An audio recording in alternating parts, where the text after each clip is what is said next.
ஐ guys, காலைல வேலைக்கு போகலான்ட்டு காந்திபுரம் பஸ் ஏறி காந்திபுரத்தில் வந்து இறங்கிட்டேன். டிக்கெட்டு வாங்கின காசு 14 ரூபா மீதி இருந்துச்சு. சரின்னு ஜோப்புக்குள்ளே வச்சுருந்தேன். இந்த ஹெட்செட்டும் ஜோப்புக்குள்ளே தான் இருந்துச்சு. சரின்னு எடுத்தேன். டக்குன்னு 4 ரூபா மட்டும் அதில் ஒட்டிக்கிச்சு. படக்குன்னு கீழே விழுந்துருச்சு. எடுக்கலான்னு பார்த்தா சுற்றி ஒரே ஆளுகளாக இருந்தாங்க. அடாடா அப்படின்னு சொல்லிட்டு பின்னாடி பார்த்தா பஸ்காரை வந்து ஆன் அடிக்கிறான். காசே வேணாண்டான்ட்டு கிளம்பிட்டேன்.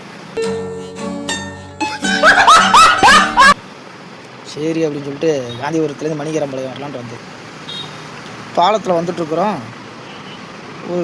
ஒரு டெம்போ நிற்கிது. வெறும் 3 டயர் தான் இருக்குது.